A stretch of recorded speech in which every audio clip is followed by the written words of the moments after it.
So we welcome you, Vishal, on A Plus Law Academy today virtually. I hope you are Good doing morning, great. sir. Very good morning. Very good morning. I hope you are doing great. Yes, sir. Okay, very good. Very good. So first of all, I would like to congratulate you for your great success that you had qualified UP Judicial Services 2023, and I request all the participants to please appreciate the success of Vishal. You all please may go ahead for that. Thank you, sir. Good morning, everyone. First, I would like to thank Arun Bhargav, sir, and Nisha ma'am, and the whole A Plus Academy for inviting me here and giving me opportunity to interact with you all. Let me introduce myself. I am Vishal Thakur. I am from district Bilaspur, Himachal Pradesh. My father has a business, and my mother is a housemaker. And my younger brother, Vikas Thakur, is also a civil judge in Madhya Pradesh Judicial Services.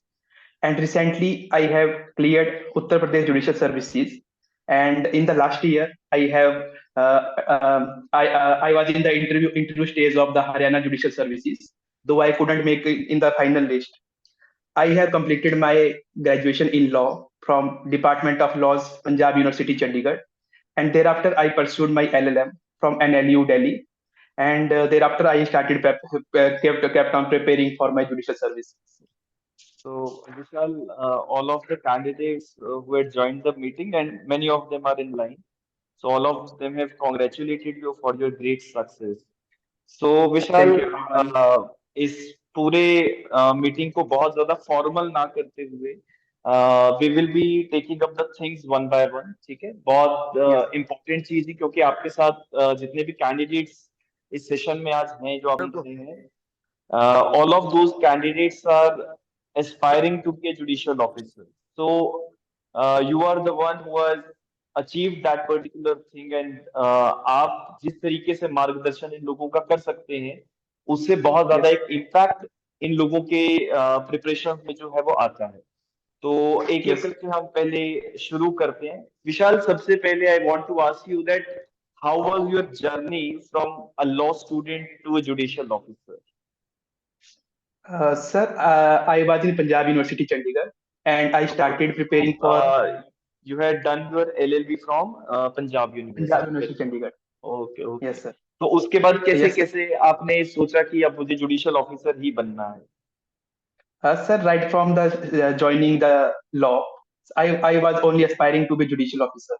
फिर जब sir जब मैं second year में 3 year law department Punjab university Chandigarh then sir I think of joining this is the right time to start my preparation and sir from second year I start preparing for judicial services and sir there was corona time and that at that time there were no vacancies sir and thereafter I kept on preparing for all the states in north region and I have appeared in 7 different prelims of different states and out of them I have been qualified for five mains of different states.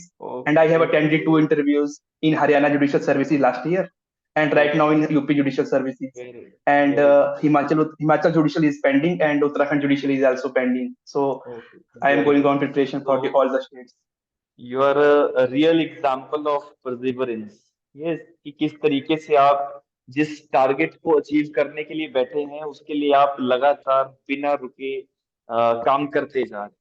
So Vishal, as you stated कि जब आप second year में थे आपने तभी से सोच लिया था कि आप जुडिशियल ऑफिसर के ही एग्जाम की तैयारी करेंगे। So Yes. After your LLB so you had joint practice? No, sir. Okay okay, very good. So एक बहुत सारे लोगों के माइंड में एक मिथ होता है कि जुडिशियल ऑफिसर बनने के लिए प्रैक्टिस की बहुत ज्यादा जरूरत है, कोर्ट का काम आना चाहिए। सो द पॉइंट इज कि बहुत ज्यादा कोई ऐसी जरूरत नहीं है, बिकॉज जुडिशरी के पेपर के लिए आपका प्रैक्टिस का एक्सपीरियंस नहीं देखा जाता है। यस। Yes, सो sir. कौन कौन सी स्टेट्स में आपने अटेम्प्ट देने शुरू किए थे? Sir, I started in Haryana Judicial Services. This was my first exam last year, 2021.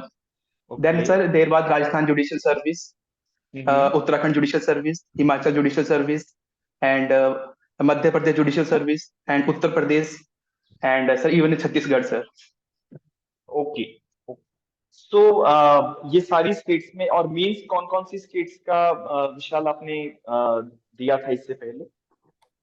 Sir इससे पहले मैंने हरियाणा जुडिशियल सर्विस का मेंस दिया था, और Rajasthan judicial service, Uttar Pradesh judicial service, Himachal judicial service, and Uttarakhand का भी दिसंबर में पेंडिंग है। Okay okay, very good. और इसके बाद आप इंटरव्यू स्टेज पे हरियाणा में गए थे? Yes, हरियाणा में last year, but I couldn't in the making the final list. Okay Thereafter, sir, okay I was in Uttar Pradesh Judicial Service in the interview stage, okay, and very the good. Himachal and Uttarakhand results are pending. Okay okay, very good very good. So Vishal, as you stated कि आप जब आज judicial officer के उस particular achievement को प्राप्त कर चुके हैं, so I want you to mention all of these participants कि जैसे आपके ब्रदर भी, he is also being selected in the Madhya Pradesh judiciary, and you are also there in the services now. अब आपका ट्रेनिंग होगा और उसके Yes, बाद you will be joining. So आप दोनों ब्रदर्स किस तरीके से अपने आप को हाईली मोटिवेटेड रखते थे इस प्रिपरेशंस को लेके, बिकॉज ये बहुत लंबे समय तक की प्रिपरेशन है। yes, sir. Sir judicial service एक लाइक मैराथन होती है कि नाइट स्प्रिंट नहीं है कि हम एकदम से अभी फर्स्ट अटेम्प्ट में अभी एग्जाम भरेंगे और नेक्स्ट मंथ हम जज लग जाएंगे। तो ये लॉन्ग जर्नी होती है। इसमें या तो हम अचीव सक्सेस अचीव करते हैं या हम एक्सपीरियंस गेन करते हैं। तो me and exactly. My brother we use to study together, and हम एक दूसरे का जो डाउट्स हैं वो क्लियर करते थे, एक दूसरे को मोटिवेट करते थे कि हाँ ये इस टाइप से स्ट्रेटजी बना के हम एक्सीड कर सकते हैं। जैसे जब उसका मध्य प्रदेश जुडिशियल सर्विस था तो I had him a lot in mains exam, interview stage, and even prelims. And जब मेरा उत्तर प्रदेश जुडिशियल सर्विस का, he help me a lot in achieving my goal, so we had each other both. So आज Vishal, as you have achieved that particular thing, so yes sir. what the feelings of the families is? आपकी family, आपके parents आज कितना proud feel करते होंगे आपके ऊपर, उसके बारे में मैं आपसे ये पूछना चाहता हूँ। आप ये बताएं इन सारे कैंडिडेट्स को कि जब वो एक फर्स्ट जो एक एक्सप्रेशन होता है किसी भी माता पिता का, कि when ever the student is qualifying that particular paper जिसके उसने बहुत वर्षों तक प्रिपरेशन करी है, तो what is that expression, what is that feeling, और क्या वो फीलिंग किसी और चीज में मिल सकती है उन्हें? सर जो जैसे हम तैयारी करते हैं जुडिशियल सर्विस की, इवन सिविल सर्विस और एनी अदर एग्जाम, तो सर ये जो तैयारी है सिर्फ कैंडिडेट की नहीं होती है, ये पूरी फैमिली की होती है। कि वो भी इतना सहयोग करते हैं, चाहे फाइनेंशियली, मोटिवेशनली, तो पूरी फैमिली वो हमेशा सपोर्ट करते हैं। तो मेरे से पहले मेरे भाई की selection Madhya Pradesh judicial service में हुई थी, तो that was unexpected for us, that for the very first time there was a जज from our family. And sir that was, मतलब वर्ड्स में हम इसको डिस्प्ले नहीं कर पाएंगे। लेकिन उसके बाद सर अभी अगस्त मंथ में मेरा रिजल्ट आया था, तो they were very happy that both of us have achieved our dreams. और आप लोग जो है वो फर्स्ट जनरेशन के लॉ ग्रेजुएट्स हैं, क्योंकि आपके पिताजी जैसे आपने बताया वो एक बिजनेस करते हैं, he is Yes sir. Having a shop, है ना? सो Yes sir. ये भी एक बहुत ज्यादा मिथ है कि जो फर्स्ट जनरेशन का लॉ लॉ ग्रेजुएट है उसको बहुत ज्यादा प्रॉब्लम्स आती हैं। सो इस पे मैं चाहूंगा कि आप थोड़ी चीजें इन कैंडिडेट्स को बताएं। सर ये सिर्फ एक मिथ है, क्योंकि काफी फर्स्ट जनरेशन लॉयर्स हैं, फर्स्ट जनरेशन कैंडिडेट्स हैं जो लिटिगेशन में भी जाते हैं, लेकिन इसमें आपकी अपनी मेहनत, आपकी नॉलेज, आपकी स्किल्स चाहिए। जब हम 5 ईयर लॉ में होते हैं तो बहुत सारी अपॉर्चुनिटी होती है हमारे पास, like client counselling, moot court. मतलब जितना हम खुद को एक्सप्लोर करेंगे उतना हम बेटर करेंगे। अगर एक प्रेजुडिस मन में लेके चलें कि हम तो, हमारी फैमिली में कोई लॉ फील्ड से नहीं है, वी कांट बी अ जज, we can't be a litigation और लॉयर और कॉर्पोरेट लॉयर, देन सर ये खुद को ही मतलब एक धोखा देने वाली बात है। हम्म क्योंकि कभी ना कभी किसी न किसी ने किसी पॉइंट से स्टार्ट किया होगा, और हमें अपनी मेहनत पे और अपने स्किल्स जो हैं उस पे हमें कंटिन्यूसली वर्क करना चाहिए। हम्म, ठीक। Vishal, as a lot of time what happens कि whenever a candidate or aspirant who is preparing either for the judicial services or he is preparing for UPSC, so जब यस सर। उसको struggle में उस preparation के दौर में होता है, so a lot of times the society, the relatives, they used to pull back that person, है ना? ऐसा होता है यस कि सर। इससे नहीं होगा, इसके तो 4 अटेम्प्ट हो गए, इसका तो हो ही नहीं रहा है, और यस पता सर। नहीं तैयारी क्यों कर रहे हैं, शादी की उम्र हो गई है अभी तक पढ़े जा रहे हैं। सो ऐसे लोगों को आप क्या जवाब देना चाहते सर ऐसे लोगों को अगर आप वर्बली जवाब देंगे तो वो जवाब मायने नहीं रखता कुछ भी। लेकिन अगर आप अपने रिजल्ट के थ्रू उनको जवाब देते हैं तो डेफिनेटली आपको कुछ बोलने की जरूरत नहीं होती उसमें। आपका तो रिजल्ट सब कुछ बोलता है कि जितने भी वेरी क्वेश्चंस आपके जो उंगली तो थी क्वेश्चंस थे तो सभी चुप हो जाएंगे उस टाइम पे। तो इसमें एक बहुत ही प्रसिद्ध कोट है कि आपका कर्म ऐसा होना चाहिए, आप इतनी शांति यस से सर। कर्म करें कि आपकी सफलता शोर मचा दे, है ना। यस तो सर। अगर बहुत बार ऐसा भी होता है, ऐसा भी देखा जाता है, लाइक बहुत लंबे समय तक आप एक बड़े परिवार से होते हो, बहुत सारे रिश्तेदार होते हैं और अलग अलग तरह का बिहेवियर उन लोगों का आपके प्रति होता है। Yes sir. तो प्रिपरेशन से पहले और प्रिपरेशन के बाद उन रिलेटिव्स के कंडक्ट में क्या चेंजेस आते sir everyone used to please us like जैसे कि पहले ऐसे होता था कि अच्छा उसका नहीं हो रहा है वो काफी टाइम से प्रिपरेशन कर रहा है। अब कर भी रहा है कि नहीं भी कर रहा है कि हम ऐसे ही बोलते हैं तो वो गॉसिप चली रहती है फैमिली में और रिलेटिव्स में। लेकिन सर लेकिन हमें इन पे ध्यान नहीं देना है। जितने फैमिली फंक्शंस होते हैं कोई उसमें तो उसमें थोड़ा अवॉइड कर सकते हैं आप जाना कि जब तक मैं प्रिपेयर कर रहा हूँ मैं फोकस रहूंगा अपनी प्रिपरेशन में। जो फैमिली गैदरिंग्स हैं पार्टीज हैं तो थोड़ा उनको अवॉइड कर सकते हैं। लेकिन जब आपकी सिलेक्शन हो जाए या आप अपना वो कोई गोल अचीव कर लें तो आप जा सकते हैं वहां पे। तो फिर आपको कुछ हैं? बोलने की जरूरत नहीं तो होगी वहां पे you will be like a chief guest at that party. ये एक बहुत अच्छी बात आपने कही। बहुत सारे कैंडिडेट्स ऐसे होते हैं, जैसे अभी हम लोग जैसे क्लासेस बच्चों की चल रही होती है, तो बहुत सारे बच्चे बीच में छुट्टी कर जाते हैं। सर वो हमारा बर्थडे था, हमारे घर में शादी है, हमारे पेरेंट्स के कोई एनिवर्सरी आ गई। सो आप अगर उन छोटी छोटी चीजों को अवॉइड करके एक बड़ी दिशा में बड़े टारगेट को अचीव करने के लिए काम करें, so I think the proper approach should be that, है ना, कि आप इन यस छोटे छोटे जो आपके एक दिन की खुशी के लिए जो आप चीज कर रहे हैं और उसके लिए आप अपना सेक्रीफाइस कर रहे हैं अपनी पढ़ाई को करके। तो मैं यस सर। चाहता हूं कि आप इन सारे जितने भी लोग आपको सुन रहे हैं उनको ये बताएं कि इन चीजों की बहुत ज्यादा कोई आवश्यकता नहीं है। जब आप प्रिपरेशन में होते हो, आप उस दौर में होते हो जब आप स्ट्रगल कर रहे हैं, when you are struggling, when you are doing yes the work on your studies, you are hard working on that, तो आपको क्या क्या सेक्रीफाइसेस करने पड़ते हैं और आपने क्या क्या सेक्रीफाइस किए अपने प्रिपरेशन के दौर में। Sir I started preparation in 2019 and so thereafter sir I kept on with my preparation with all the exams. तो सर इन 4 सालों में जैसे कि जो फैमिली गैदरिंग्स हैं आई अवॉइडेड देम।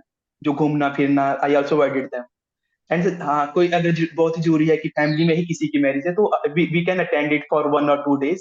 बट जो हाँ तो हमारा सिलेबस छूटा है तो हम उसको कवर करेंगे next next day. Unnecessary gatherings party should be avoided. हाँ, तो मतलब थोड़ा बहुत तो देखो आपको रखना ही पड़ता है। अगर बहुत ही क्लोज यस फैमिली सर। में किसी का है तो आपको आना ही पड़ता है, लेकिन आप उसमें भी अपना समय बचा सकते हैं।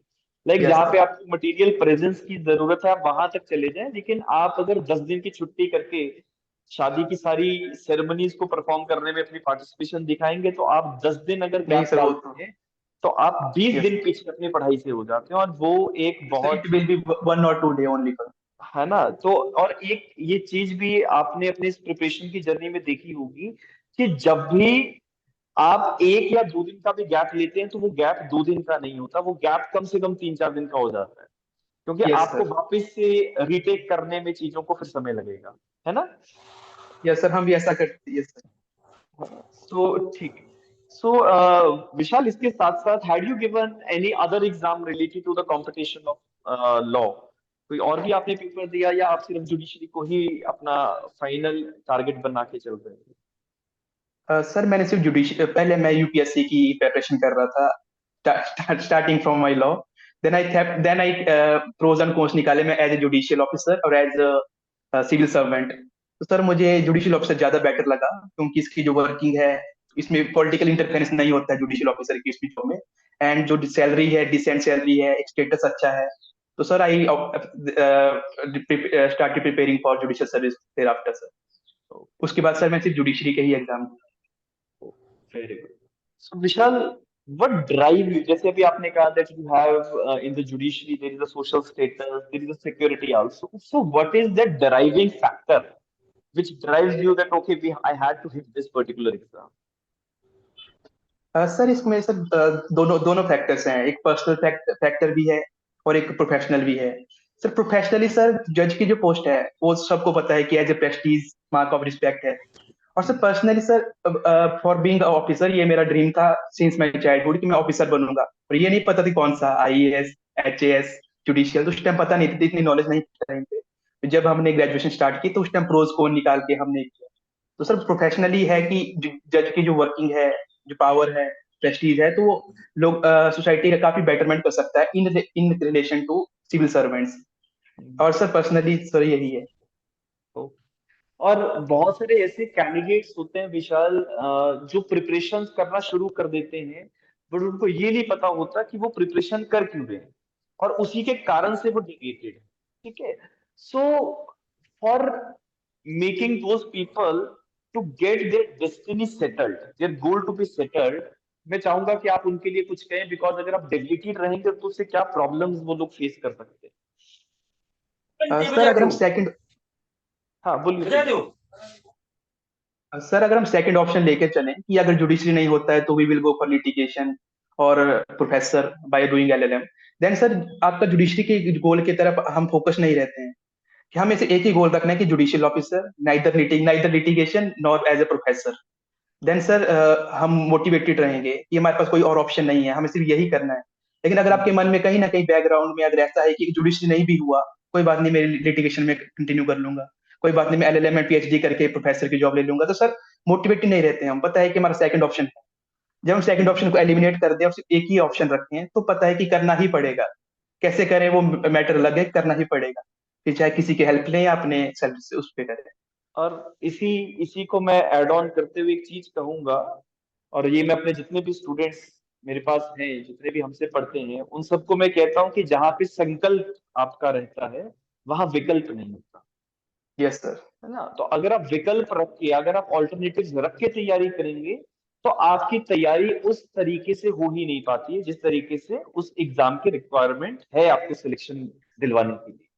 और एक और बहुत इंपॉर्टेंट फैक्टर जो है वो एस्पिरेंट्स को डराता है कि सर वैकेंसी जुडिशरी में बहुत कम आती है ना। जैसे यस। आप अगर हिमाचल से आप बिलोंग करते हैं, और हिमाचल की अगर बात करें तो सिर्फ एक दो पांच सात और बहुत हद तक 10 यस वैकेंसी सर। कभी आ जाए, और उसमें भी अगर आप अनरिजर्व हैं तो आपके लिए फिर सीट्स जो है वो लिमिटेड हो जाती हैं। तो ऐसे थॉट्स अगर किसी के माइंड में आए, तो उसके लिए मैं तो हमेशा ये कहता हूँ कि आपको सिर्फ एक ही वैकेंसी के लिए लड़ना होता है, आप दो वैकेंसीज का क्या यस करोगे। सर। है ना। तो इसमें आप क्या कहना चाहते हैं, what you want to add on to sir this. Sir मेरा भी सेम ही ओपिनियन है कि जैसे कि आपकी सिलेक्शन होगी वो एक ही सीट पे होगी, तो आपको नहीं वो बोलेंगे कि 3 सीट्स पे आपकी सिलेक्शन हो, एक ही सीट पे होगी। तो आपको अपने लिए अब खुद को इस लायक बनाना है कि अगर एक वैकेंसी भी होगी तो we will be ready for that. And even sir ये जो आइडिया है ये जनरल है कि हर एक एस्पिरेंट जब एग्जाम भरता है सबसे पहले ये चेक करते हैं कि वैकेंसी कितनी है। वो ये नहीं देखते हमारी प्रेपरेशन कितनी, वैकेंसी देखते हैं। हम भी सर जैसे कि एग्जाम निकलते वैकेंसी चेक करते थे पहले कितनी वैकेंसी। और सर हिमाचल में काफी टाइम से 5 से ऊपर, 5 6 7 ऐसे ही आ रही हैं, तो sir we have to prepare in that order, high with high और कंपटीशन। एग्जैक्टली बिकॉज आप अगर जैसे आप छोटी स्टेट्स के लिए प्रिपेयर करते हैं, जैसे हिमाचल है या उत्तराखंड है, तो यस सर। जो नंबर ऑफ एस्पिरेंट्स हैं, देखो जो तैयारी बच्चा कर रहा है वो लिमिटेड ही है, क्योंकि बहुत सारी लोग भीड़ के तौर पे आते हैं। ठीक है। आप यस बहुत सर। बार अनप्रिपेयर्ड हो, आप सिर्फ लॉ ग्रेजुएट हो, इसके कारण से आपने पेपर भर दिया। ये भी एक बहुत बड़ा होता है कि हम पेपर दे देते हैं, और जो 10,000 या 8,000 बच्चा एग्जाम फिल कर रहा है, उसमें से कम 6-8 हजार तो बच्चा ऐसा ही है जो सिर्फ यस सर। एग्जाम भर रहा है, लेकिन जो प्रिपरेशन के लिए जो कैंडिडेट सच में तैयार है वो बहुत लिमिटेड होते हैं।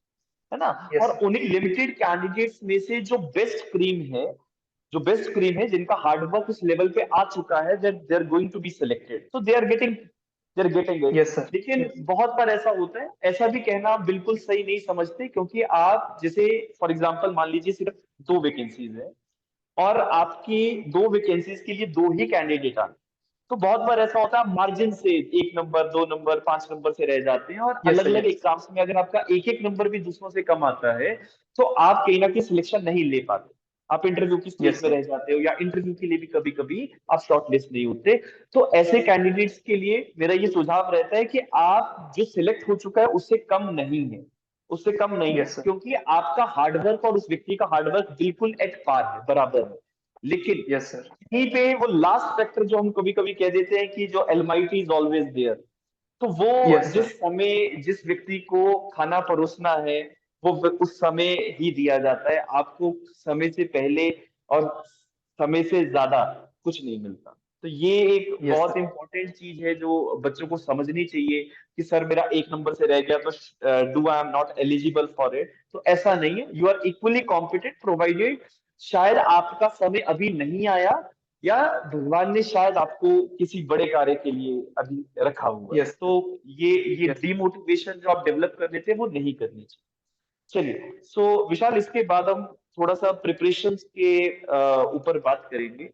तो जितने भी एस्पिरेंट्स अभी तैयारी कर रहे हैं, तो एग्जाम की तीन स्टेजेस है, one is prelims, one is mains and the third one is the interview. और इन तीनों यस। स्टेजेस में अगर आप बड़ी स्टेट्स की बात करें, लाइक आप अगर यूपी की या हरियाणा की या पंजाब, दिल्ली, मध्य प्रदेश की बात करें, तो इन तीनों स्टेजेस के जो पेपर्स है वो कंडक्ट करते करते नोटिफिकेशन के बाद लगभग 5 महीने लग जाते हैं, है ना? क्योंकि यस सर। नोटिफिकेशन के बाद 2 महीने के आसपास तक आपका प्रीलिम्स आता है। 2 महीने के बाद प्रीलिम्स आपका हुआ, फिर 15-20 दिन के बाद आपका या महीने के अंदर रिजल्ट आएगा। फिर 1.5 महीने के बाद आपके मेंस के पेपर आते हैं, बड़ी स्टेट्स में मैं कह रहा हूँ। हिमाचल का पैटर्न थोड़ा सा अलग रहता है।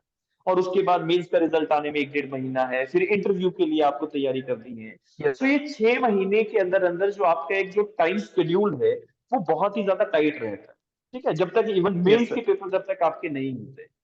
तो प्रीलिम्स पॉइंट ऑफ व्यू से, मेंस पॉइंट ऑफ व्यू से और इंटरव्यू पॉइंट ऑफ व्यू से हम एक एक करके अब चर्चा करते हैं कि बहुत सारे कैंडिडेट्स ऐसे भी आते हैं कि सर हमें पहले प्रीलिम्स की तैयारी करवा दो।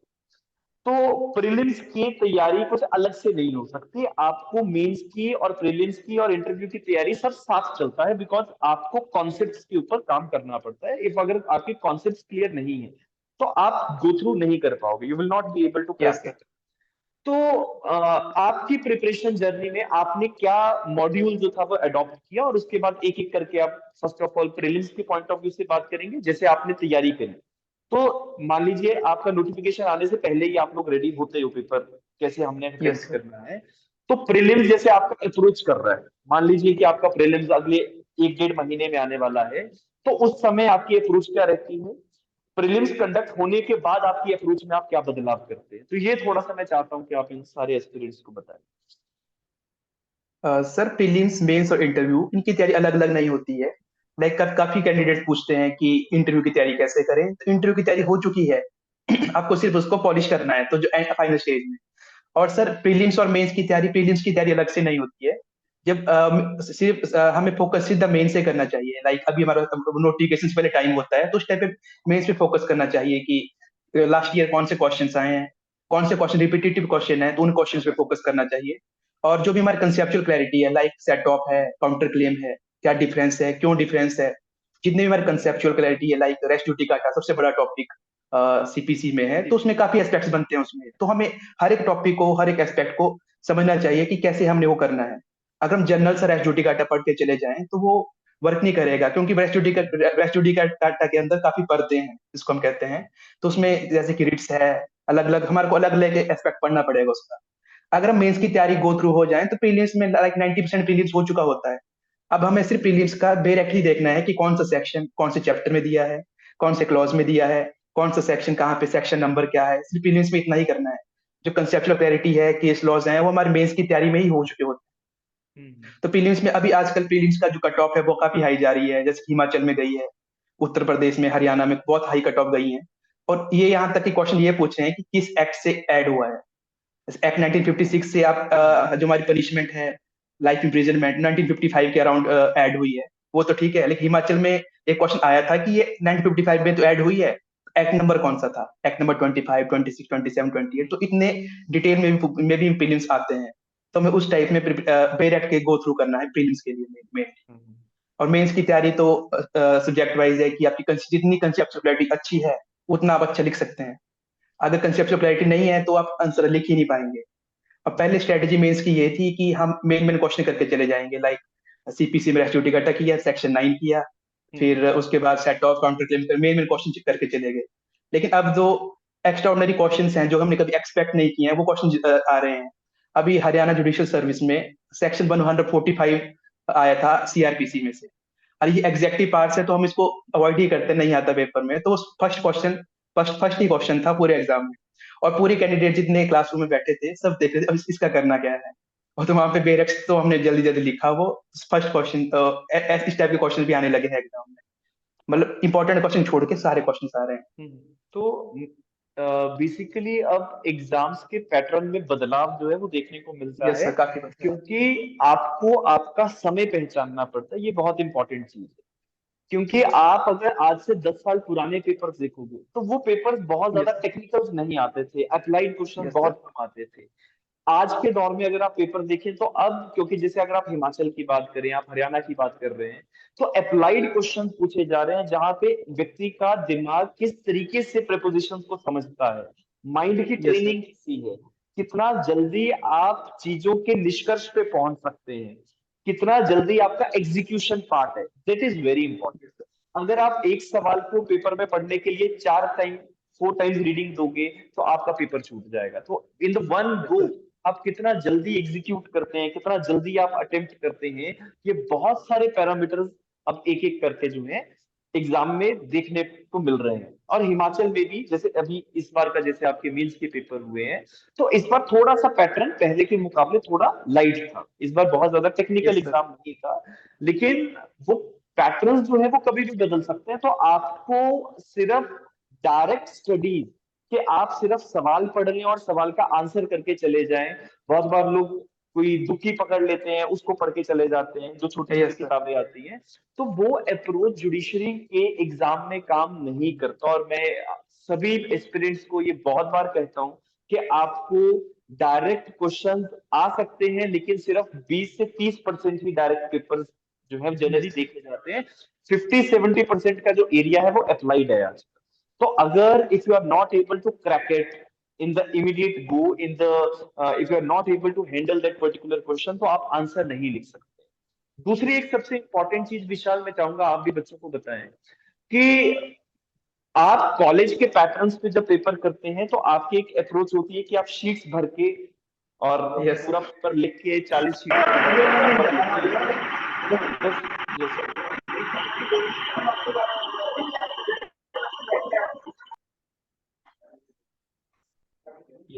सो आप सिर्फ शीट्स भर के जो है मार्क्स ले आते हैं, लेकिन जुडिशरी के पॉइंट ऑफ व्यू से आपको बहुत कैलकुलेटिव रहना पड़ता है। And with respect to the calculative point, आपका अटेम्प्ट का क्या प्रोसेस होना चाहिए, आपको क्योंकि जब आप मेरे पास टेस्ट सीरीज को लेके आप तैयारी कर रहे थे, एग्जाम अटेम्प्ट कर रहे थे, तो उस समय आपको भी मैंने जो गाइडलाइंस दी थी, जिसके बेसिस पे यस आपको कहीं ना कहीं हेल्प आउट हुआ है यूपी में भी।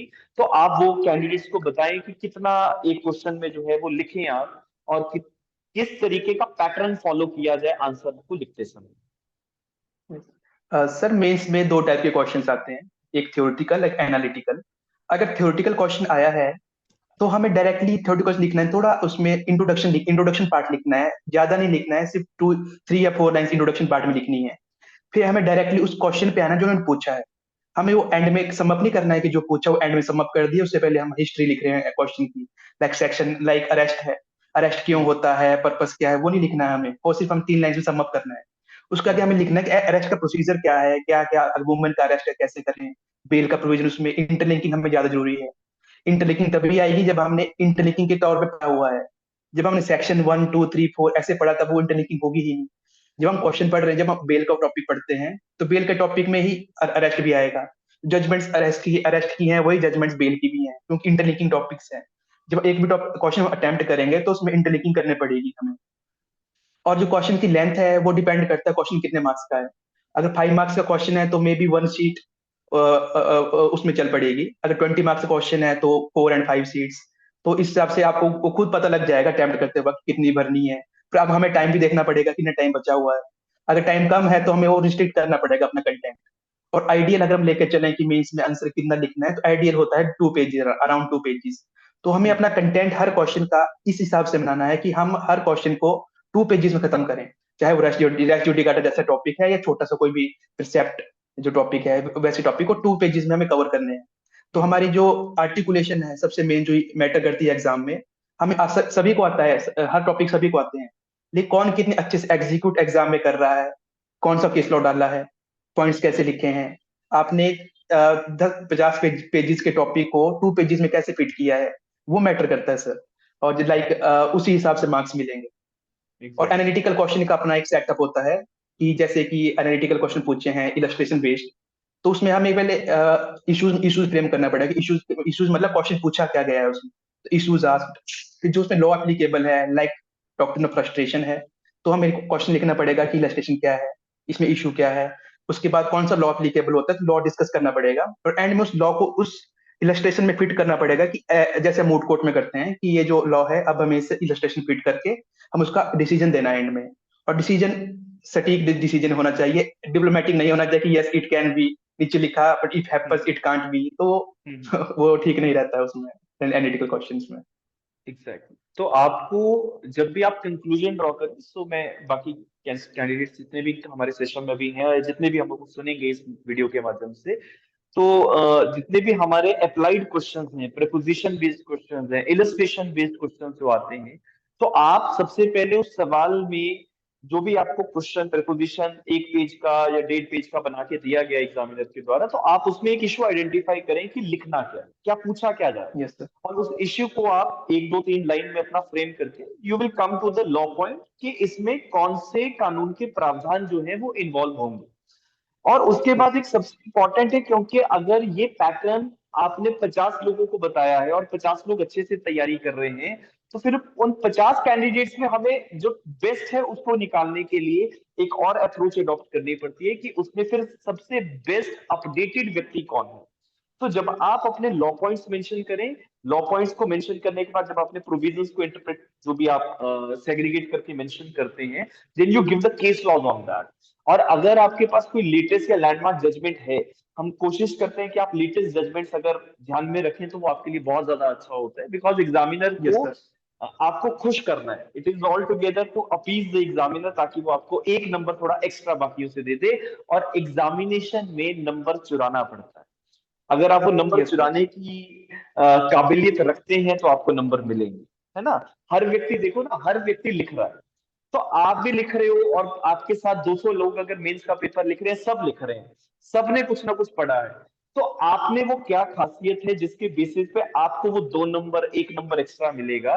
क्योंकि आपने भी विशाल ये देखा होगा कि जो टॉपर्स होते हैं वो 52-55% के आसपास होते हैं। इसमें यस सर। इन एग्जाम्स में कोई 60% 70% नंबर तो नहीं मिलेंगे। तो आप वो 50 52 55% वाली कैटेगरी में हो तो आप टॉपर बन सकते हो, प्रोवाइडेड आपको उस अप्रोच से काम करना पड़ेगा। तो आप जब लॉ पॉइंट्स लिखे अपने आंसर में, लॉ पॉइंट के साथ आप केस लॉज को सपोर्ट करें।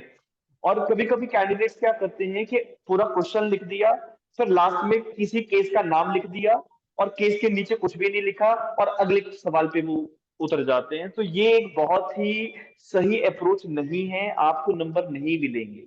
आपको केस यस लॉज सर। को बीच में फिक्स करना है कि जुडिशरी कैसे इस पॉइंट को रिलेट करती है, जुडिशरी क्या इंटरप्रिटेशन दे रही है, क्या यस रेशियो सर। पॉइंट क्या है।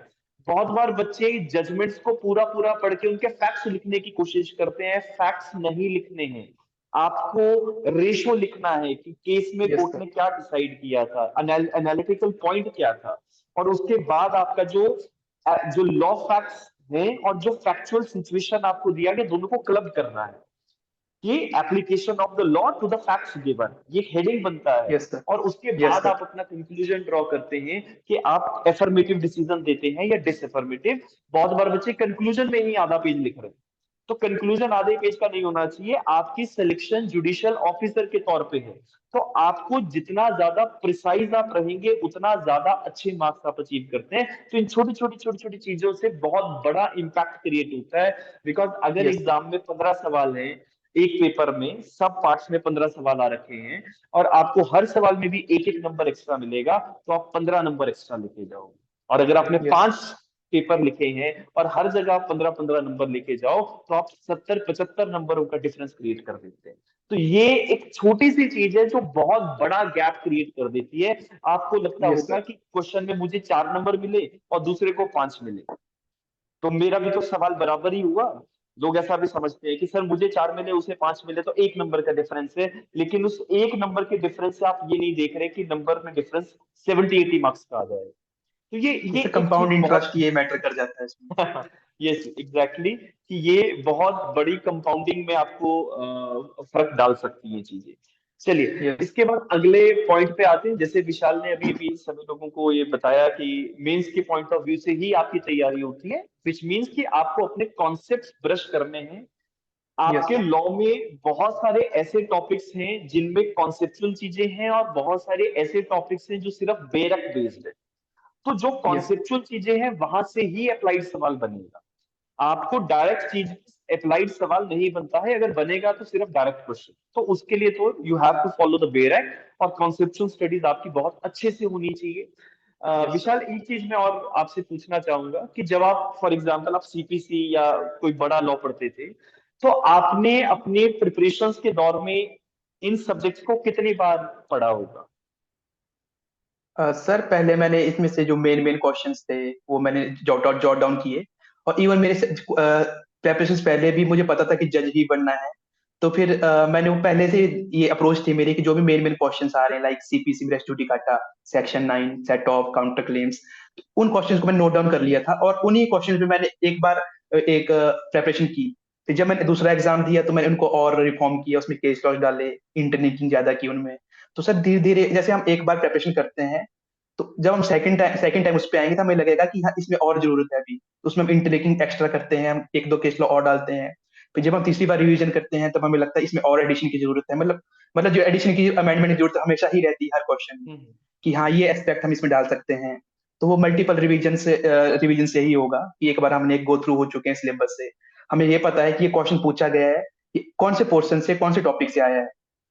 इतनी वेल बस हमें टॉपिक से होना पड़ेगा सिलेबस से कि हाँ ये क्वेश्चन आया, ये इस टॉपिक से आया।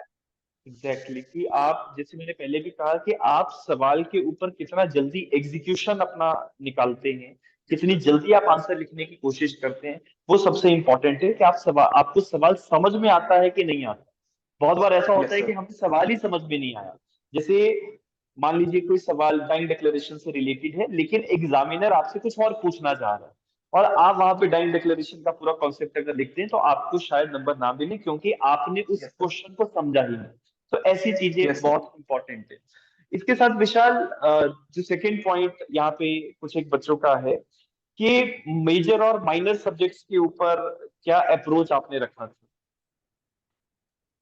सर मेजर लॉज जो है उनमें कंसेप्चुअल क्लैरिटी बहुत ज्यादा चाहिए होती है, लाइक आईपीसी है, सीआरपीसी, एविडेंस एंड सर ये आईपीसी, सीआरपीसी, एविडेंस, सीपीसी, ये चार मेजर लॉज इनको हम मानते हैं। तो इनमें कंसेप्चुअल क्लैरिटी बहुत हाई हाई लेवल पे चाहिए।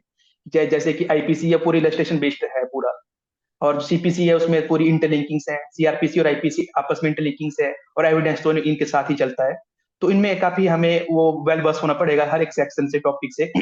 और जो माइनर्स हैं वो सर लिमिटेड होते हैं, लाइक कॉन्ट्रैक्ट एक्ट है। कॉन्ट्रैक्ट हमें पता है कि सूर्य के स्टैंडर्ड सेक्शन किससे डील करते हैं, उनमें क्वेश्चन क्या लिखना है, उनमें इंटरलिंकिंग ज्यादा हो नहीं पाती है। रजिस्ट्रेशन एक्ट है, अगर हिमाचल में है तो फॉरेस्ट है, वाइल्ड लाइफ है, तो उनमें ज्यादा इंटरलिंकिंग है नहीं। और सिर्फ बेरेक्ट बेस्ड है कि हमें ये देखना है, ये टॉपिक्स हैं, ये इसमें इंपॉर्टेंट है, तो इसको हम इंटरलिंकिंग इसकी ऐसे होगी। लेकिन कंसेप्चुअल क्लैरिटी मेजर में ज्यादा चाहिए, और जिसके मेजर सब्जेक्ट स्ट्रांग हैं वो अच्छे से एक्सेल कर पाएगा माइनर्स में भी। और जिसका माइनर स्ट्रांग है और मेजर्स उसने अच्छे से नहीं कर रखे हैं, तो हम देखते हैं एग्जाम्स में कि 60 to 70% पेपर जो है मेजर लॉ से आता है, और माइनस के सिर्फ 2 या 3 क्वेश्चन होते हैं। तो हमें अगर मेजर हमारा स्ट्रांग है तो माइनस पे हम इजीली अडेप्ट कर सकते हैं। तो अप्रोच ये रहनी चाहिए कि हम जैसे कि हम रिवीजन करते हैं तो एक मेजर सब्जेक्ट रिवाइज करें और साथ में एक माइनर सब्जेक्ट भी ऐड कर लें, लाइक अगर हमने सीपीसी स्टार्ट किया है तो हम सारे साथ में स्टार्ट करें। फिर सीपीसी का जब हम आईपीसी पे आएंगे तो आईपीसी के साथ एक माइनर लॉ साथ में कर लेंगे।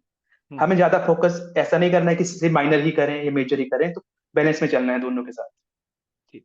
विशाल, कुछ एक बच्चों का ये सवाल है कि आप अपनी प्रिपरेशन के टाइम पे आप टाइम मैनेजमेंट कैसे करते थे? क्या आप दो तीन, कभी कभी बच्चे एक गलती क्या करते हैं कि वो तीन तीन चार चार सब्जेक्ट एक साथ उठा लेते हैं, और जिसके यस कारण सर। से एक भी सब्जेक्ट के ऊपर उनकी कमांड अच्छे से नहीं बनती है।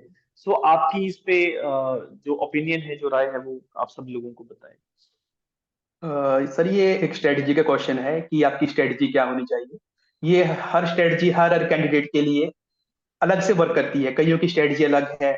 मे बी मेरी स्ट्रेटजी आपके लिए वर्क ना करे या आपकी मेरे लिए ना करे। सर मेरी स्ट्रेटजी ये थी कि जब मैं मेजर सब्जेक्ट पकड़ता था तो मेजर सब्जेक्ट में मेरे को जो टॉपिक्स है वो मैं कवर करता था। और साथ ही सर मैं एक माइनर में साथ में लेता था, like IPC and specific relief act, फिर देन सर कॉन्ट्रैक्ट एक्ट, क्योंकि माइनर में सर ज्यादा रिवीजन चाहिए नहीं, क्योंकि सिलेबस बहुत कम है माइनर्स में। और जो मेजर सब्जेक्ट है वो काफी लेंथी होते हैं, तो उनमें काफी सफिशिएंट टाइम चाहिए आपको रिवाइज करने के लिए। तो हम्म, सर हम साथ में माइनर जोड़ के दो दो सब्जेक्ट एक साथ कर सकते हैं। हम्म, अगर हम चार सब्जेक्ट लें कि 3 घंटे में ये पढ़ेंगे, अगले 3 घंटे में वो, तो सर वो कईयों के लिए वर्क कर जाता है, लेकिन सर मेरे लिए वो वर्क नहीं किया था। मैंने हम्म। स्टार्ट किया था वैसे भी। हाँ, नहीं, बहुत बार ऐसा होता है, कभी कभी आप जब बल्कि सब्जेक्ट लेते हैं तो उसके साथ किसी दूसरे बल्कि सब्जेक्ट को उठाना बहुत बार प्रॉब्लमेटिक हो जाता है। Yes sir. यस तो सर। सबसे बेस्ट तो ये है कि अगर आपके पास अभी समय है, कोई एग्जाम अभी आपके अप्रोच नहीं कर रहा, आप परसुइंग कैंडिडेट है, तो आई विल सजेस्ट कि आप बड़े सब्जेक्ट को इन द वन गो आप अकेला लेके चलें, और अगर आप उस पर टाइम यस सर। ज्यादा लगाएंगे तो that will be the best thing. अगर आप वन टाइम प्रिपरेशन कर चुके हैं, मतलब एक बार आपकी सारी सब्जेक्ट्स जो हैं you are clear on those concepts, तो फिर उसके बाद आप दो सब्जेक्ट्स की क्लबिंग कर सकते हो, जैसे कि आप सीपीसी के साथ यस। माइनर सब्जेक्ट्स एक एक करके छोटा छोटा सब्जेक्ट आप ले सकते हैं। लेकिन एक साथ तीन तीन चार चार सब्जेक्ट्स चलाना वो बहुत लंबी जर्नी है। आपके अगर कॉन्सेप्ट्स क्लियर नहीं होंगे तो आपको परेशानी कहीं ना कहीं वो क्रिएट कर देगा। ठीक है, बिकॉज जैसे यस। छोटे छोटे कानून है, जैसे फॉर एग्जाम्पल बहुत सारी स्टेट्स में मुस्लिम लॉ आता है, बहुत सारी स्टेट्स में यस सर। नेगोशिएबल इंस्ट्रूमेंट है, आपके यूपी में I think commercial courts act भी है। तो इन सारी चीजों को लेके कहीं ना कहीं आपको अप्रोच जो है अपने हिसाब से रखना पड़ता है कि मेरे को किस चीज में ज्यादा कन्वीनियंस लगती है समझने में। अगर आपको समझ यस नहीं सर। आ रहा और आप ओवर बर्डन अपने आप को करेंगे तो आप इस लंबी जर्नी में बहुत लंबा ट्रेवल नहीं कर पाएंगे, आप बीच में कहीं ना यस कहीं सर। रह जाएंगे, है ना। और एक और चीज भी विशाल, मैं आपके साथ यहाँ पे इस सेशन में डिस्कस करना चाहूंगा कि बहुत बार ऐसे कैंडिडेट्स होते हैं जो प्रिपरेशन तो बहुत जोश से करते हैं कि बस अब जज बन जाएंगे और अब तो बस कोई रोक नहीं सकता, और 6 महीने के अंदर दे गॉट डीमोरलाइज्ड और वो अपनी प्रिपरेशन छोड़ देते हैं। या बहुत बार ऐसा होता है कि आपने एक दो प्रीलिम्स दिए या एक आधा मेंस दिया और उसके बाद आप स्टडी को बिल्कुल ड्रॉप कर देते हैं। तो ऐसे कैंडिडेट्स के ऊपर भी थोड़ा सा आप मार्गदर्शन इनका करें। सर मैंने अभी पहले भी कहा, अभी बोला कि ये जुडिशियल सर्विस और सिविल सर्विस है। सर ये मैराथन है सर, ये धीरे धीरे हम स्टार्ट करना है, हमें आराम से इसमें जाना है। जो से स्टार्ट किया दैट इज गुड, बट इसमें ऐसा नहीं है कि हम फर्स्ट अटेम्प्ट में ही क्लियर कर जाएंगे। अगर आपका प्रीलिम्स क्लियर होता है, मे बी आपका मेंस ना हो फर्स्ट अटेम्प्ट में, आपका मेंस होता है तो मे बी इंटरव्यू ना हो, तो इससे हमें अपनी जो नेक्स्ट हमारा अटेम्प्ट होगा उससे हम ये देखना पड़ेगा कि हम लास्ट टाइम गलती क्या की थी, मेरा कौन सा पॉइंट वीक था। अगर मैंने मेंस दिया है तो मैं मेंस में मैं पेपर कंप्लीट नहीं कर पाया, अगर मैंने कंप्लीट कर भी लिया है, क्लियर हो भी गया है, तो मे बी मैंने इतने अच्छे मार्क्स नहीं है कि मैं बिना इंटरव्यू के ही क्लियर कर जाता। तो हमें रिफाइन खुद को रिफाइन करना ही पड़ेगा। अगर प्रीलिम्स है तो प्रीलिम्स में स्कोर हम मार्जिन पे पास हुए हैं कि हम किस स्कोर से प्रीलिम्स पास हुए, मैटर करता है। क्योंकि जो प्रीलिम्स में मार्क्स आएंगे मे बी काउंट ना हो, लेकिन आपकी नॉलेज तो वहीं पे हो रही है कि आपकी कितनी क्लैरिटी सब्जेक्ट को लेके। अगर हम मार्जिन पे पास हो रहे हैं और एक कोई टॉप कर रहा है, तो कुछ तो फर्क है कि उसकी प्रेपरेशन कितनी अच्छी है हमसे। तो हमें उसको देख के अपनी मेंस की प्रेपरेशन और अच्छे से करनी चाहिए उसमें। तो सर ये तो नहीं, सेल्फ मोटिवेशन पे हमें जाना चाहिए कि अगर हम सेल्फ मोटिवेटेड हैं तो हम एक्सेल करेंगे ही करेंगे। एग्जैक्टली कि आप यूट्यूब पे वीडियोस देख के अगर मोटिवेशन को कंज्यूम करते हैं तो वो यूट्यूब के वीडियो के खत्म हो जाने के बाद वो मोटिवेशन भी खत्म हो यस जाता है। सर। तो यस। आपके तो the self fire motivation should be self inside motivation you, चाहिए। The yes fire sir. Should be inside you. अगर वो इंस्टिंक्ट फायर आपके अंदर है तो आप एक्सेल करोगे, अगर वो फायर नहीं है तो आप अगर जुडिशरी की प्रिपरेशन पे एक्सेल नहीं कर रहे तो आप बाकी जगह भी शायद एक्सेल ना कर पाओ, क्योंकि वो यस अंदर सर। से वो चीज आना जरूरी है कि मुझे करना है। और अगर आप वो करने की ठान के बैठोगे तो हो भी जाएगा, है ना। Yes sir. और इसके इसके साथ साथ विशाल, एक दो चीजें और, जैसे अभी कैंडिडेट्स कुछ एक अपकमिंग स्टेट्स को टारगेट कर रहे हैं, जैसे Haryana is about to come, तो उन कैंडिडेट्स को कोई मैसेज अगर आपकी तरफ से आप देना चाहो कि हरियाणा को लेके क्या स्ट्रेटेजी रखनी चाहिए। सर हरियाणा जैसे अलग अलग स्टेट्स हैं, तो सबका अपना अपना सिलेबस है, अलग स्ट्रेटजी है, मार्किंग पैटर्न एक मतलब सब कुछ ही अलग है। तो जैसे कि हिमाचल का हम देखते हैं तो बिल्कुल अलग है हरियाणा से। तो सर हरियाणा का जो प्रीलिम्स का एग्जाम है उसमें करंट अफेयर्स भी आते हैं और कॉन्स्टिट्यूशन लॉ भी है, से कुछ ऐसे सब्जेक्ट हैं जो हिमाचल में नहीं आते हैं, तो हमें उनसे उनसे भी गो थ्रू होना पड़ेगा। और अभी जो जैसे जैसे कट ऑफ जा रही हैं, लाइक लास्ट टाइम पंजाब में 393 कट ऑफ गई है 500 में से, sir that is very much high. और उससे पहले सर 320 80 इतनी इतनी कट ऑफ जाती थी पंजाब में। एंड सर यूपी में 80,000 कैंडिडेट्स बैठे थे एग्जाम देने, एंड उनमें 60,000 ने अटेम्प्ट किया, तो हम उस कंपटीशन से निकल के हमें वहां तक आना है। लेकिन ये सर बात की बातें हैं कि कितनी सीट्स हैं, कैसे होगा। तो जैसे प्रीलिम्स का एग्जाम आने वाला है, तो हम प्रीलिम्स से फोकस करें पहले कि एग्जाम से लगभग एक महीना पहले हम प्रीलिम्स पे ही फोकस करें। तो हमें ये नहीं देखना है कि इंटरव्यू में हम स्टेट वाइज करेंगे, हम दूसरी स्टेट से हैं, तो आगे इंटरव्यू हमें लेंगे नहीं लेंगे, सर वो बात की बातें हैं। जब हम्म। प्रीलिम्स क्लियर हुआ फिर मेंस पे फिर इंटरव्यू पे जो हमारे हाथ में है, हम वही करेंगे। और अगर हम ये सोचें कि हरियाणा में लगेंगे तो कौन सा पोस्टिंग मिलेगी, कहाँ पे होगी ट्रेनिंग, सर वो तो बहुत ही मतलब फ्यूचर की बात है। हाँ, तो जो प्रेजेंट में है उसी में हमें फोकस करके हम अच्छे रिजल्ट ला सकते हैं। एग्जैक्टली कि आपको आपके फ्यूचर को सुधारने के लिए आपको प्रेजेंट पे काम करना है। यस और सर। आप पास्ट को देख के फ्यूचर को खराब नहीं कर सकते, और प्रेजेंट पे काम करना बहुत ज्यादा जरूरी है। यस और जैसे आपने भी हरियाणा के बारे में बताया, क्योंकि हर स्टेट का अपना पैटर्न है, आपको स्टेट का सबसे पहले सिलेबस समझना है, आपको प्रीवियस ईयर पेपर्स को एनालाइज करना पड़ता है, आपको देखना पड़ता है कि यहाँ पे कौन से टॉपिक्स में से ज्यादा सवाल पूछे जाते हैं, और उसके यस सर। अकॉर्डिंगली आपको उस अप्रोच पे काम करना पड़ता है। ठीक है, वेरी गुड। इसके साथ साथ विशाल, कुछ एक और लास्ट में, अब हम इसको कंक्लूड करेंगे अब। तो मैं दो तीन चीजें पूछना चाहता हूँ आपसे। नंबर वन, कि जैसे you have been graduated from Punjab university, ठीक है, फिर उसके बाद यस। आपने अपना सेकेंड ईयर में you started your preparations for judiciary. तो जितने भी कैंडिडेट्स जो लॉ कंप्लीट होने के बाद प्रिपरेशन शुरू करते हैं, तो उनको ऑटोमेटिकली एक साल का डिले होता है, क्योंकि वो प्रिपरेशन कम से कम एक साल में उनकी खत्म होती है। तो yes what is sir. The right time to start for the preparation of judicial services? Sir अगर 5 ईयर लॉ है, BLLB ऑनर्स और BBLLB, then sir they can start in the 8th semester. Because sir काफी candidates मैंने देखे हैं कि वो second year 5 year law में स्टार्ट हो जाते हैं, जब सेकंड ईयर में IPC CPC RPC ही नहीं पढ़ा है, तो टाइम वेस्ट और फीस वेस्ट का काम है। और सर अगर हम 8th सेमेस्टर से स्टार्ट करते हैं 5 ईयर लॉ में, तो एक बहुत अच्छा टाइम है कि हमने मेजर सब्जेक्ट सारे कवर कर लिए हैं, और हमारे हमारे पास सफिशिएंट मैच्योरिटी है कि हम समझ सके कि हमें करना क्या है, करना कैसे है। और अगर 3 ईयर लॉ वाले हैं सर, वो they can start by the fourth fourth fourth semester, that in second year. I have also started in fourth semester in 3 year law. Then sir वहाँ पे हम देख सकते हैं कि हमारे मेजर सब्जेक्ट सारे कवर हो चुके होते हैं उस टाइम पे, तो हम कंटिन्यू कर सकते हैं। लेकिन सर कईयों का फैसिलिटी नहीं है कि वो तैयारी कर पाए, या फाइल उनको पूरी लॉ कंप्लीट करके स्टार्ट करते हैं, तो सर वो भी it's never late then start. Sir ये लेट कभी भी नहीं होता है, वो कभी भी स्टार्ट कर सकते हैं। लाइक अगर लॉ कंप्लीट करके वो कोचिंग लेते हैं या सेल्फ स्टडी भी करते हैं, तो सर वो कंटिन्यू कर पाएंगे अगर सेल्फ मोटिवेशन उनमें है। तो राइट टाइम तो सर वो अंदर से है कि आपका गोल क्या है। अगर आपका गोल ही क्लियर है, तो राइट टाइम तो आपके लिए हमेशा ही राइट टाइम रहेगा। अगर गोल ही एग्जैक्टली। क्लियर नहीं, सेकंड ऑप्शन है, तो सर फिर मोटिवेशन की एग्जैक्टली जरूरत तो लगती पड़ती है। कि अगर आप अभी लॉ स्कूल्स में हैं और अपने फाइनल ईयर्स को अप्रोच कर रहे हैं, तो यू शुड, यस अगर आप सर। टारगेट रखते हैं तो आपको तैयारी शुरू कर देनी चाहिए। आपको वेट नहीं करना चाहिए कि मैं लॉ कंप्लीट होने के बाद तैयारी शुरू करूंगा, बिकॉज उसमें थोड़ा यस सा आपको और डिले होगा। और जो प्रैक्टिसिंग एडवोकेट्स हैं, जो भी प्रैक्टिस में हैं और प्रैक्टिस में they are not getting the excel, तो वो फिर जब आ जाएं तब काम कर किया जा सकता है, क्योंकि कहा जाता है ना कि जब जागे तब सवेरा।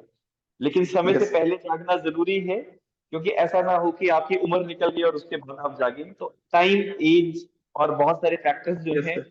वो इसके लिए बहुत इंपॉर्टेंट रहते हैं। इसके साथ साथ विशाल, अब थोड़ा सा हम स्पेसिफिकली हिमाचल के ऊपर बात करेंगे। स्पेसिफिकली हिमाचल के ऊपर बात करते हैं कि हिमाचल में बहुत बार ये देखा गया है कि कैंडिडेट्स जो प्रिपरेशंस कर रहे हैं, एक तो उस तरीके की प्रिपरेशन या तो करते नहीं है कैंडिडेट, जहां तक मेरा अभी तक का एक्सपीरियंस है पिछले 7 ईयर्स से, कि जब से हम कोचिंग करवा रहे हैं। और दूसरा ये कि प्रिपरेशंस करने के लिए कैंडिडेट्स को बाहर पहले जाना पड़ता था। तो यस इसमें सर। अगर कोई भी कैंडिडेट जो कोचिंग को अफोर्ड नहीं कर सकता, तो वो सेल्फ स्टडी के लिए क्या अप्रोच अडॉप्ट करे, और उसके बाद हम फिर दूसरी बात पे आते सर जैसे कि जिसके रिसोर्सेज हैं, दे can out for coaching. Coaching ये हेल्प करती है कि पढ़ना क्या है, कैसे करना है। पहले सर हिमाचल में तो सर लाइक जैसे A+ अकेडमी है, इससे पहले शायद अकेडमी नहीं थी यहाँ पे, जो भी थी वो हैजार्ड सा काम था। लेकिन अगर जो कैंडिडेट अगर हिमाचल की स्पेसिफिक टारगेट कर रहे हैं हिमाचल से, then sir they can out for a plus academy. ऐसा आप खुद सर गो थ्रू हुए हैं पूरी प्रोसेस से, आपको हर एक प्रोज कॉन्स पता है हिमाचल जुडिशियल सर्विस के। Then sir I think sir you can better guide all the candidates including me, apart from going from Chandigarh and Delhi, specially for Himachal judiciary. And sir बाकी बाहर कोचिंग्स जो है वो हिमाचल जुडिशरी टारगेट नहीं करती है, क्योंकि सीट्स इनमें कम कम है, और वो जो उनकी जो स्ट्रेटेजी होती है वो दिल्ली जुडिशरी और हरियाणा पंजाब के हिसाब से ही होती है, उसको हिमाचल में फिट करते हैं वो कि हाँ हिमाचल में भी अंदर डाल दो।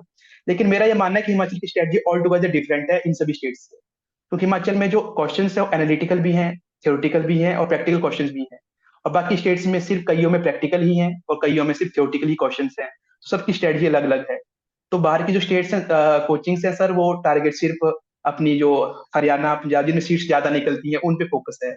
स्पेशली हिमाचल सर कोई भी टारगेट नहीं है, लाइक जब मॉक इंटरव्यू भी है तो कोई टारगेट स्पेशली हिमाचल नहीं करता है। तो आई थिंक सर अगर किसी का टारगेट हिमाचल जुडिशरी है तो they should opt for a plus academy, because sir जैसे हमने टेस्ट सीरीज ज्वाइन की थी तो हमें हिमाचल का जो पैटर्न था, कैसे लिखना है, क्या मार्किंग स्कीम है हिमाचल की, सर ये बेटरमेंट देगी उसमें सर। और बहुत सारे ऐसे कैंडिडेट्स हैं जो कोचिंग्स को अफोर्ड नहीं कर पाते, बहुत सारे यस ऐसे सर। लोग भी हैं जो डिप्राइव्ड सेक्शन से आते हैं। जो हम लोग बहुत ज्यादा कोशिश करते हैं कि हमारी फीस नॉर्मल रहे और सभी लोगों को अपॉर्चुनिटी मिले, अदरवाइज ऑनलाइन सारे कोर्सेज हम लोग प्रोवाइड करवाते हैं। बट फिर भी कुछ ऐसे भी लोग होते हैं जो मिनिमम जैसे 15,000 भी अगर आप नहीं खर्च सकते, आप ऑनलाइन कोर्स नहीं ले सकते, लेकिन आप सोचते हैं कि मुझे तैयारी करनी है और आप सेल्फ स्टडी के बेसिस पे ही करना चाहते हो, तो ऐसे लोग अगर सेल्फ स्टडी करना चाहते हैं तो उनके लिए सोर्सेज क्या होने चाहिए? सर सोर्सेज उन्हें एक स्टैंडर्ड बुक रेफर करनी चाहिए, जैसे कि आईपीसी सीआरपीसी है। आईपीसी में भी सर पिल्लई की है, रतनलाल धीरज लाल की है, कोई एक स्टैंडर्ड बुक, दो बुक्स रेफर नहीं करनी है, क्योंकि मैटर बहुत मार्केट में मैटर बहुत ज्यादा है प्रेपरेशन का, और वो कंफ्यूजिंग होता है कि एक हम उन कभी एक कोचिंग के नोट्स ले रहे हैं, कभी दूसरे के, फिर एक बुक रेफर कर रहे हैं, फिर एक के जैन ले रहे हैं, उससे काफी नोट्स हैं। हमें सिर्फ एक सोर्स पे स्टिक रहना है, उसी पे हमें भरोसा रखना है कि हाँ जो मैं हम पढ़ रहे हैं वो बिल्कुल सही है। जब हमारा वो कंप्लीट हो जाए फिर हम रेफर कर सकते हैं कि अदर सोर्सेज हम कर सकते हैं। सर सेल्फ सर्विस वाले ऐसा जरूरी नहीं है कि कोचिंग बहुत जरूरी है, तो वो अब सेल्फ सर्विस में है, अब क्वेश्चन जैसे ड्यूटी करता है वो बुक में वही होगा, कोचिंग में वही होगा, दिल्ली में चंडीगढ़ में हिमाचल में वही होगा। सेक्शन जो आईपीसी के मर्डर का सेक्शन है वो हर बुक में, हर वेर एक्ट में, हर स्टेट में सेम है। लेकिन सर वो खुद से अगर वो प्रीवियस ईयर एनालाइज करें, अपनी स्ट्रेटजी रखें कि क्या क्वेश्चन पूछते हैं, क्या डिमांड है, तो उस हिसाब से सर वो अपनी स्ट्रेटजी बना के खुद से तैयारी कर सकते हैं। और सर मेरे काफी सीनियर्स थे पंजाब यूनिवर्सिटी में, जिन्होंने बिना कोचिंग के दिल्ली जुडिशियल सर्विस में टॉप रैंक ली। और कई कैंडिडेट्स ऐसे भी हैं जिन्होंने जिनके पास फोर फोर स्टेट्स की ऑप्शन थी, लाइक उनका उन्होंने पहले हरियाणा क्लियर किया, फिर पंजाब क्लियर किया, साथ में हरियाणा राजस्थान का रिजल्ट आ गया और दिल्ली जुडिशरी का। तो वो तीन तीन स्टेट में जजेस थे, they have to resign and they have to opt कि हम कौन सी स्टेट में जाएं। तो ऐसे भी कैंडिडेट्स हैं, और उनमें से कईयों ने कोचिंग नहीं ली थी और वो दिल्ली जुडिशरी जैसी स्टेट्स में भी जगह पे भी एक्सेल कर रहे हैं विद गुड रैंक। तो सर ये एग्जांपल्स हैं कि कोचिंग मैटर नहीं करती है। अगर आपका रिसोर्सेज नहीं है तो आप सेल्फ स्टडी करें। हाँ अगर रिसोर्सेज है तो कोचिंग आपको जो कुक थोड़ा कुकड मटेरियल मिल जाता है कि आपका टाइम वेस्ट नहीं होगा, आप जल्दी से अच्छे से एक्सेल कर सकते हैं। तो ये प्रेजुडिसेस हैं कि ये कैसे करना है। हाँ, तो दो चीजें हैं कि ऐसा कहना कि बिना कोचिंग के तैयारी हो ही नहीं सकती, ये भी कहना यस सर। बहुत अच्छा नहीं है। और यस सर। अगर आप अफोर्ड कर सकते हो और आपको लगता है कि आपकी अंडरस्टैंडिंग उस लेवल की नहीं है, जिस तरीके से यस एग्जाम सर। में सवालों को समझने के लिए अंडरस्टैंडिंग चाहिए, और आपके पास सोर्सेज हैं, तो आपको आपका टाइम बिना वेस्ट करते हुए you should be joining any good coaching, ताकि आपको yes sir. Time bound manner में आपकी तैयारी हो जाए। क्योंकि अगर आप सेल्फ स्टडी करते हैं तो आपको समय कैसे बांधना है, टाइम काफी बाउंड लगता है सर। मैनेजमेंट प्रिपरेशन कैसे करनी है, उसमें समय लग जाता है थोड़ा सा। तो coachings yes sir. Basically give you the light कि कैसे कितने टाइम बाउंड तरीके से आप प्रिपरेशन करके एक्सेल कर लो। तो ये सारी जितने भी आपने आज इन सारे एस्पिरेंट्स को, कैंडिडेट्स को ये बातें बताई, आई थिंक सभी के जहन में ये चीज उतर गई होगी कि हम तैयारी अगर करें तो we can do. Vishal is himself an example, वो अपने आप में एग्जाम्पल है। बहुत सारी स्टेट्स का प्रीलिम्स, मेंस और उसके बाद इंटरव्यू की स्टेजेस तक पहुंच के बार बार डिफीट होके अपने पैरों पे खड़े होना, और उसके बाद क्रैक यस करके सर। बाहर निकलना, और जब सफलता शोध मचाती है तो सभी लोग आपको बुलाते हैं, है ना। आप जिन यस सर। स्कूलों से पढ़े हैं वहां पे आप चीफ गेस्ट बन के जाते हैं, आप जिस कॉलेज से पढ़े हैं वहां पे आप चीफ गेस्ट होते हैं। आप जिन लोगों के पैर छूते थे उनके साथ बगल में बैठते हैं, तो ये एक अपने यस आप में काबिले तारीफ बात होती है। लेकिन ये हर किसी को नहीं मिलता, ये यश की प्राप्ति है जो हर किसी के पास नहीं है। जो तैयारी करता है, जो समर्पित होके पढ़ाई करेगा, ये उसको मिलेगा, है ना। अगर आप यस डेडिकेटेड रहेंगे, अगर आप पार्टीज करेंगे, आप घूमेंगे फिरेंगे, आप मूवीज देखेंगे और आप थोड़ा सा पढ़ेंगे और कहेंगे कि मैं तैयारी कर रहा हूँ, तो फिर ये आपकी जर्नी जो है उतनी ही मुश्किल होती जाएगी। समय निकलता जाएगा, हर साल एक एक करके निकलता जाएगा, और आपको जब आप एज बार हो जाते हो उसके बाद आपको रियलाइज होता है कि मेरा टाइम निकल गया। तो ये यस। विशाल जैसे और इसके ब्रदर विकास, उनको भी मैं कोशिश करूंगा, विकास के साथ भी हम एक सेशन करें, ताकि मध्य प्रदेश जुडिशरी के लिए भी बाकी कैंडिडेट्स को, एस्पिरेंट्स को एक गाइडेंस यस मिले। सर, उस जैसे उनकी जर्नी भी सेम ही रही है, जैसे कि हम साथ ही एग्जाम देने जाते थे। तो ही was the topper of Punjab university with all India rank 1। And hmm. NLU Delhi में सर मेरा ऑल इंडिया रैंक 2 था और उनका ऑल इंडिया रैंक 13 था। तो तो सर हमने इट साथ इज, साथ सभी एग्जाम साथ साथ ही दिए थे, तो प्रेपरेशन बिल्कुल सेम है। और ही वॉज द यंगेस्ट जज at the age of 23 in the whole batch in Madhya Pradesh. very good. So it is a huge round of applause to Vishal and Vikas both from my side। पर वो mentorship देने का मेरे को ये सौभाग्य प्राप्त हुआ, ये हमारा सौभाग्य है ना। तो yes sir, we are also help thankful to you for helping us out at that time. ठीक है, चलिए। So if anyone having any kind of question, वैसे तो आप लोगों के जो सवाल यहाँ पे थे वो मैंने पूछ लिए हैं। If anyone having any kind of question, so you can please raise your hand and Vishal will be there to give your answers. Yes, Chitrupa, do you have any question?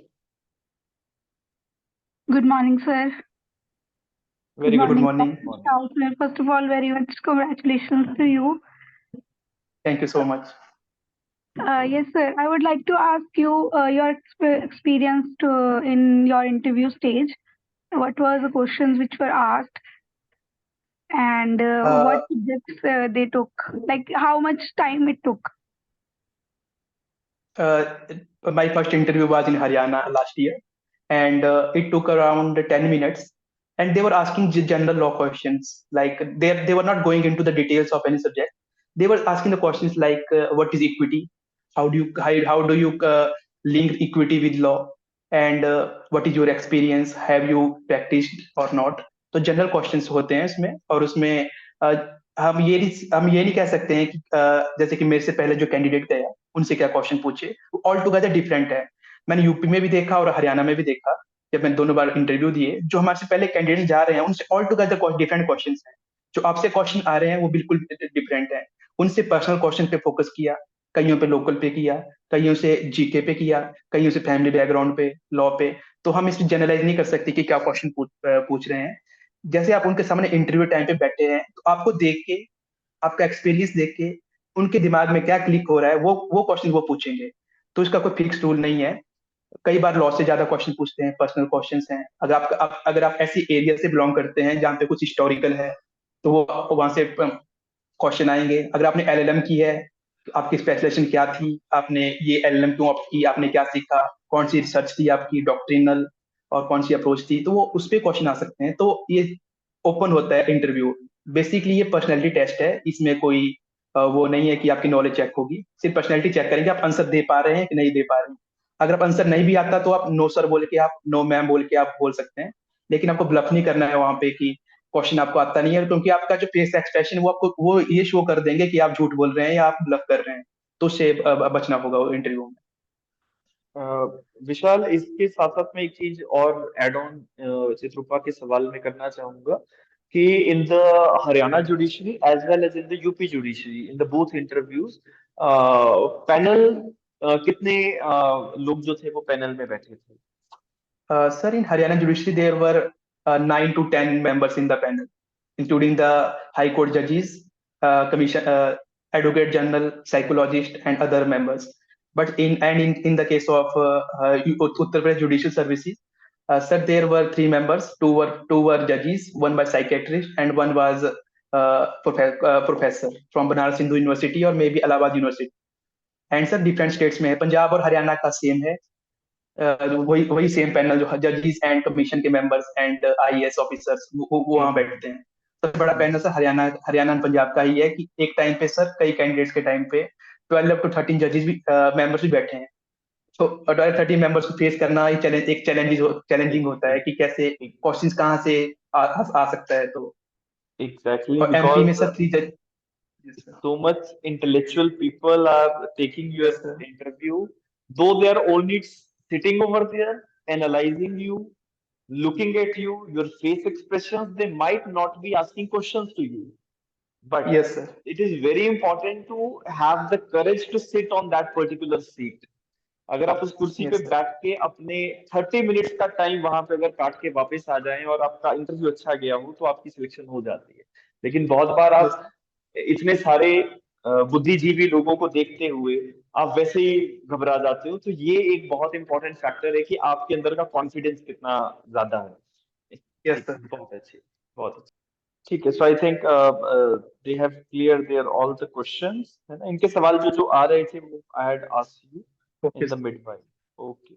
So we are done with the session. So thank you so much, विशाल। आपने अपने समय से थोड़ा सा समय इन सभी candidates के लिए आज निकाला और वी अप्रिशिएट योर सक्सेस। आपकी फैमिली को बहुत बहुत हमारी तरफ से बधाई, ए प्लस लॉ एकेडमी की तरफ से बधाई है।